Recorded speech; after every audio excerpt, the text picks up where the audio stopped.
Hello friends, I am Guru Galam from Groodizer.com, and today I have with me the latest launch from Xiaomi India, the Redmi 2. The Redmi 2 is the successor to the Redmi 1S smartphone, which was launched in India for a price of Rs 6,000, and the Redmi 2 is a slight upgrade to its predecessor, the Redmi 1S, and is hence priced Rs 1,000 more than the Redmi 1S, which has now been pulled off the market. The Redmi 2 will be available by the same flash sale method with which Flipkart sold the Redmi 1S, and these sales are held every Tuesday at 2 a.m. So if you are interested in the phone after seeing this review, you can go ahead and register yourself for the next sale. Let's kick off the review with the unboxing of the device. As you can see, I have already pulled out all the box pack contents. So let's begin with the box itself. The box is quite reminiscent of what we had seen with the packing of the Redmi 1S, and here is the box. It is made out of recycled paper, and as we can see here, the SAR values are now 1.6 watt per kg and 0.999 watt per kg. The phone is made in China, and I got this by the flash sale that was held last Tuesday. And having a look at the specs, the processor has now been upgraded to a 1.2 GHz 64-bit Qualcomm Snapdragon 410 processor. The display is the same as 4.7 at 4.7-inch HD resolution. The camera is also the same at 8 megapixels. The front camera is now a 2 megapixel BSI front camera, and on the software front we have now the MiUI version 6, which is based on Android 4.4, unlike the Redmi 1S, which was running the Jelly Bean OS, which was also modded by the MiUI ROM. The phone is again dual SIM, and there is no increment in the RAM section. The battery has been upgraded to a 2200 mAh lithium-ion battery, but we will have to see whether it leads to any boost in the standby time or the usage time of the phone. So the phone supports dual SIM, dual standby, and another addition here is the support for 4G LTE networks along with 3G and 2G networks. The other features include a dual microphone which supports noise suppression, and as almost every other phone on the market right now, it supports 3.5 mm earphones and headphones. And there is inbuilt FM radio, and USB 2.0 OTG is supported, so you will be able to uh, attach pen drives and mouse, etc., and full HD 1080p hardware decoder, so you will be able to play those 1080p videos and movies on. Talking about the sensors, we have gyroscope, accelerometer, digital compass, light sensors, proximity sensors. So in terms of sensors, there isn't anything that Redmi 2 compromises on.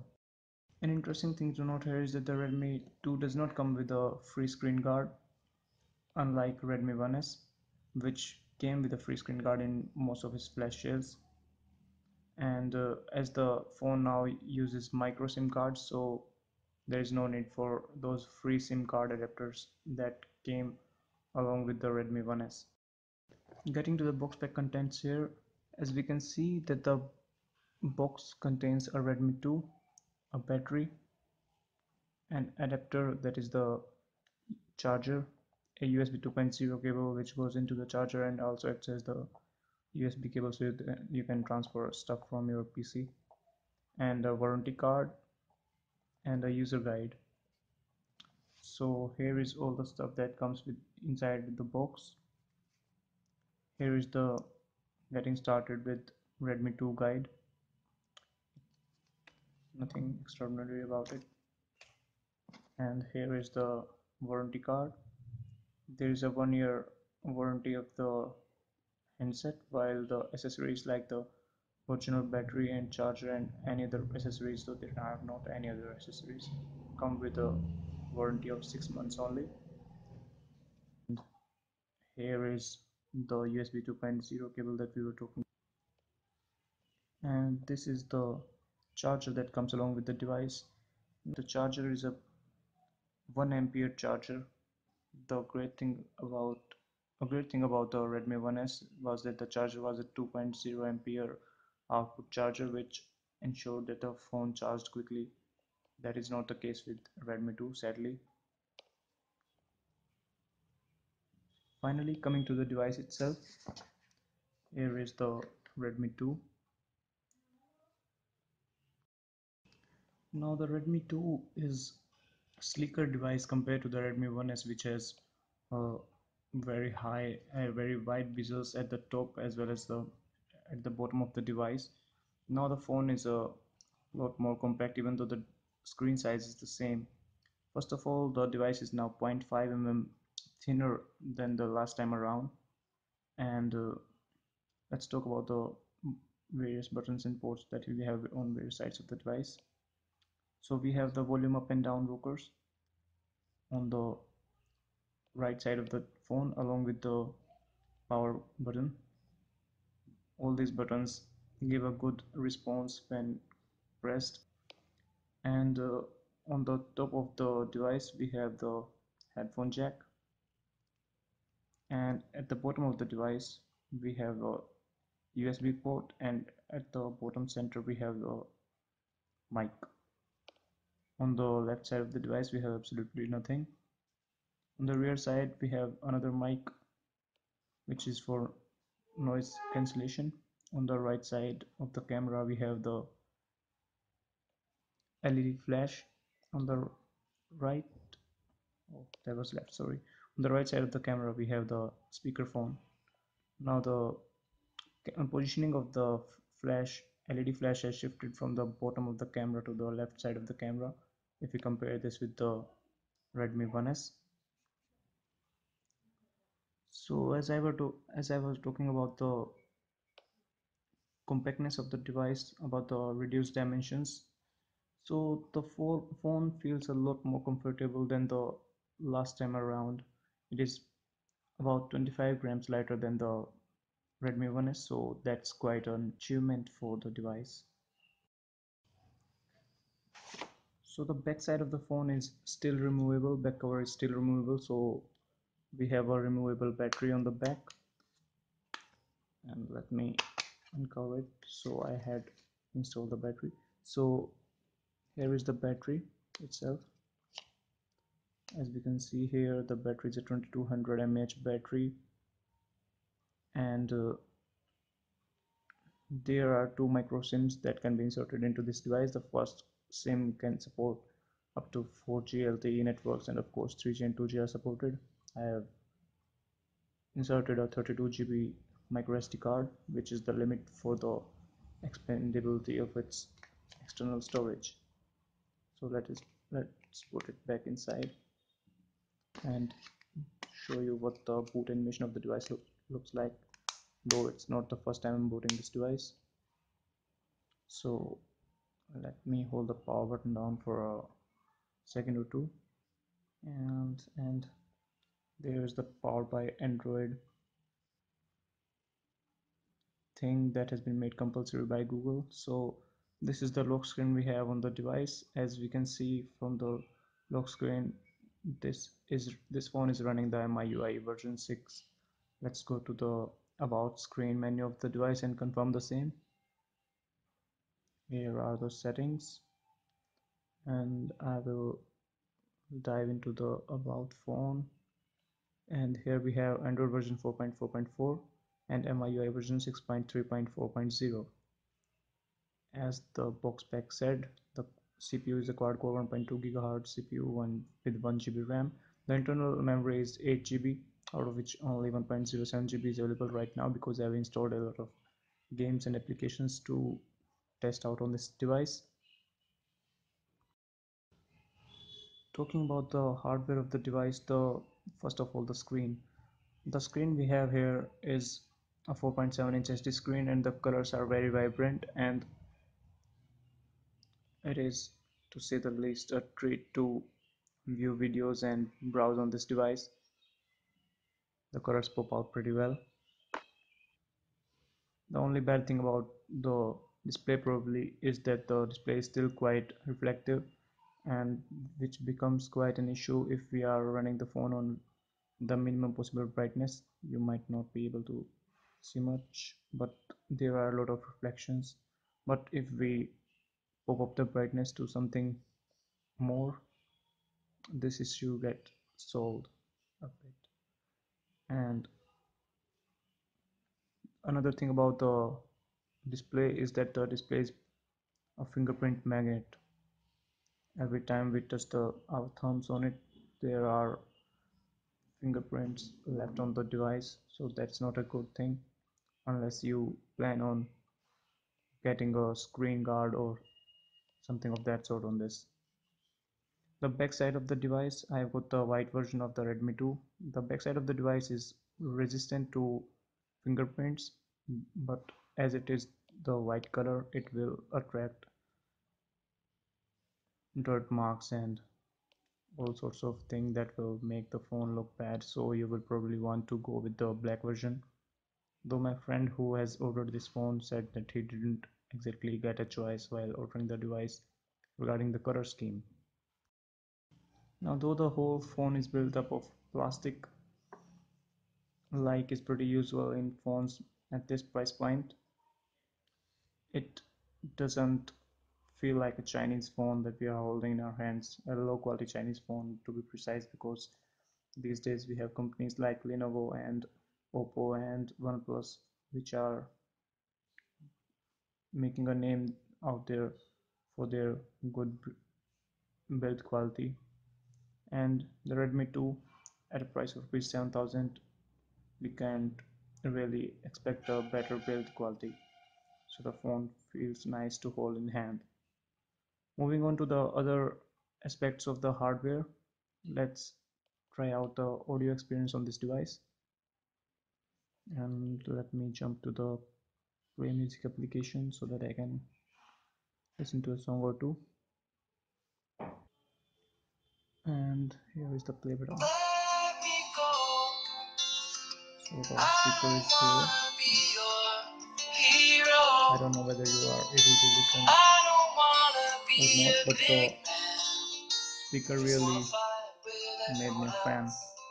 The audio quality was really good and much better than the Redmi 1S, much louder and clearer than the Redmi 1S.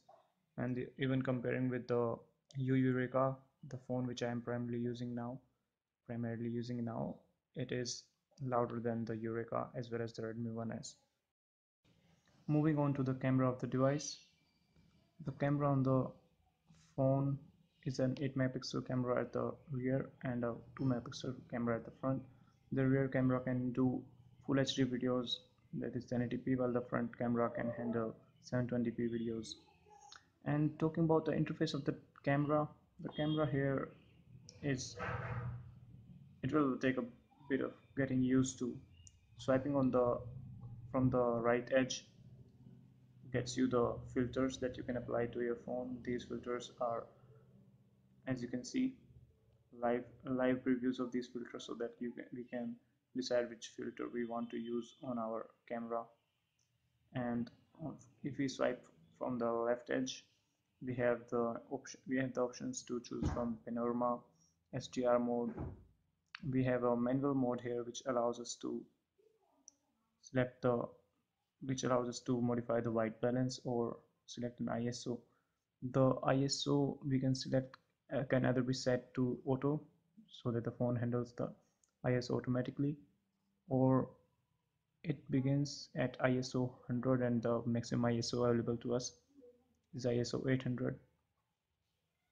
So if you guys are into making the camera work like exactly what you want, so you got the manual option for that. The HDR option isn't a real-time HDR, and it takes a bit of time to snap a photo in the HDR mode, like just like any other phone. As you can see on the camera, this white chart is appearing a bit yellowish at certain angles, though it appears white at other angles. So We don't know whether this is a bug or something, but you can check the camera quality for yourself in the camera samples and video samples that we will upload separately. You can switch to the front camera either by using this button and clicking it back, or by swiping up or down on the camera screen. And as we can see here, an additional thing that Xiaomi has added in this Redmi 2 is that it tries to guess your age when you are using the front camera, and though most of the time it's wrong. As you can see, it is guessing me about 30 while I am just 20. So it's just a lot of guesswork happening in the age estimation and sex estimation. Talking about the battery of the device, the 1 ampere charger which comes with the phone charges this battery very slowly. Though the battery is just 2200 mAh, it takes over 2 hours to get the device charged fully. So you might want to get a 2 ampere charger, or I think Xiaomi should have provided the 2 ampere charger just like it had did with the Redmi 1S. And talking about the how long the phone lasts on the battery, the phone will go through a day of normal to slightly heavy usage. I played a video on maximum brightness and full volume for about 45 minutes, and the battery dipped around 13%. And I played a game for around 20 minutes, and the battery dropped by about 8%. So you can get an idea about how long you can perform these activities with this phone's battery. And let me show you the battery screens. Redmi 2 has these settings hidden somewhat. You have to go to additional settings first, and here is the battery. You can set the battery indicator to percentage. By default it was set to graphical only. I prefer the percentage one. And here in the battery use, I had witnessed a battery drain last night because of this media server. So I went to the settings and then apps, and then cleared data of the media storage application, which resolved the battery drain issue. I have faced this exact same issue on my Eureka, and it was fixed the exact same way. So this is having something to do with the Android operating system and not related to the phone. And here we can see the Redmi 2 shows what apps are consuming what percent of your battery. As we can see, apps are consuming 80% of the battery while the hardware is consuming just 20% of the battery. The blame is to be put on this media server application. Though once you go to settings and apps and then clear data, this problem should not occur if it does occur to you. And to get to the stock battery usage information that we get on stock Android, we have to go to this icon, and here I've been on battery for around 1 hour 1 minute and 54 seconds, and I was on around 81% of battery if I remember correctly.